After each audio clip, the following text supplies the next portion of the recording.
All right, hey guys. Tonight we're looking at the old version of the Seam Ripper Solutions macro insert compared to the new version, which right off the bat you should be able to see option for buckle closure as well as zipper access that didn't exist before. And then the insert in the rear is done a little bit differently. So we'll get these on the table, take an up close look at them, and then we'll drop the new one into the body of the pouch and see how it looks. All right, so we're gonna fight a little bit what ends up being a really stiff belt setup here to share space on the table. But this is the new magazine portion of the macro insert. You can remember the old version here was reversible by flipping it upside down and pushing these bottom portions through to the other side, much like the Crye Airlight pouch. And then having to switch your bungee retention top to bottom. All right.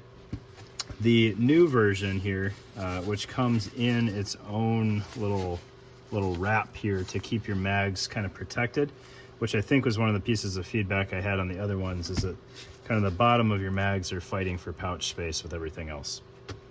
So this is contained in its own little sleeve.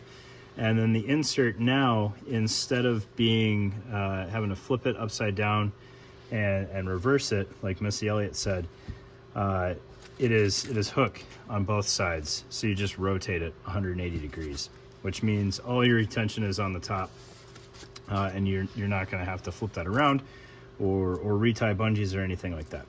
Speaking of that, I don't have the retention installed in here right now. It is plenty taut. But he did send me new top pieces, and I'm not sure if it just got misplaced on my end or his end, but I don't have the shock cord, which is no big deal. I've got plenty of shock cord laying around if I want to tie inserts onto that, or tie retention onto that. So that is kind of the magazine portion. And then looking at the top flap, the old top flap was just that. It was a flap. And you had to kind of choose whether you wanted it in front of your magazines or behind your magazines, but it would work either way, and you would just flip this tab either direction depending on how you wanted to do that. The new one, because of the orientation of the Velcro on the insert just kind of being vice versa, you can easily drop this in front of the mags, or if you're working with shorter mags and you want them more protected for some reason, you can throw this behind, and then obviously the M4 mag's going to get in the way there. But if you had like a 20, you can absolutely retain that inside the pouch like that. All right. Other big changes here is the top zipper access. So once we have this installed in the pouch, that'll make a little bit more sense. And it ships with the ability to silence your Velcro on your flap and use buckle retention. The shock cord here is just going to retain itself on the grommet on the bottom of the pouch, and that's going to be how you close that. And then I noticed this interesting seam here. He's added a small pocket on the front face of this thing as well, which a pocket that small doesn't, it's pretty limited in its usages. However, if you've got your magazines and then you find some bottles or something that work to ride in front of the magazines, that's a really great place to keep your purification options. All right, so let's get this thing installed in the pouch. All right, I am not going to want my flap over my magazines, so I'll go ahead and put the magazines back in there to make inserting this a little bit easier. We've got these one wrap retainers there. We'll try to keep those out of the way as we drop this in here. Get our pouches kind of bottomed out there, and then we'll keep that one wrap open until we get the flap in here.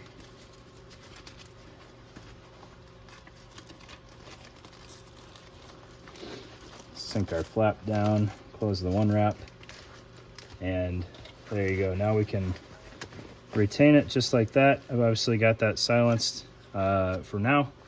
We'll tie that off into the bottom grommet, and then we have zipper access into the body of the pouch there. All right. The top flap here, I could see potentially trying to work this in behind the magazines. I'm not sure if or behind into the pocket here. I don't think the orientation is the right way to do it, but we could. Another option would be if you only had pistol mags or something. It looks like it wants to cover the whole pouch a little bit more than just the front portion, but I don't foresee that being any major issue. Plus I have this thing cinched down pretty tight. So if we expanded that out, we'd have a little bit more body of the pouch there. And I think it would agree with us a little bit more. But that said, even like that, that makes a very nice clean magazine GP setup right there. You can see we can stretch out a decent amount of body there. I think I got more room to sink the magazines a little deeper if I wanted to. But if for whatever reason the Gista is not quite your flavor, this is kind of a close cousin, I would say, with more capability to it, and definitely a different construction method, right? This is not by any means a copy, other than baseline idea of functionality. All right, bonus pouch for everybody is his single M4 pouch. So there's a couple different configurations that you can run this in. So it has his in-house Kydex setup here, which works out really well to retain a magazine. Now, if you have this belt mounted on the pass-through, it's gonna naturally try to kick itself away from the body a little bit, which is gonna make grabbing and using that magazine even easier. And then if you want it flapped, I've got the flap kind of retained there. It has a very nice flap with a reinforced lid, so if you're using steel mags, they're not going to chew through your flap. And then if you don't need a flap at all, that Velcro's in. You can pull it out, and that opens up these little pockets here to tuck in the back teeth of the Kydex for an even better fit there. But the Kydex functions really, really well. It just naturally wants to reinsert a magazine, keeps it nice and open there, and you can see how if this was retained in those, there's really no way the Kydex could get in your way. It is kind of an aggressive lip on the Kydex there, so even with no magazine in there, it's not crazy obvious. But once you put the magazine in there, like it's a fairly wide footprint on there. So if you had this on like the front of your vest or something and you're going prone, like it's gonna scoop some stuff. But that's kind of the trade-off for having a nice wide-mouthed pouch there. Really good work on the corners here with the webbing for reinforcement. I don't know, his pouches just have a lot of kind of old school craftsmanship in them, with him not doing any laser cut work. If you want retention, you don't want the flap, he has provisions there for tying off your shock cord up on the top of the pouch there, which also is not going to get in the way of your Kydex. It just kind of looks like it wants to ride there, but it doesn't. It would go into those lips there, and you'd be all set. So there you go. A couple new awesome pouches, or new awesome pouch and revision of old awesome pouch from Seam Ripper Solutions. Thanks, guys.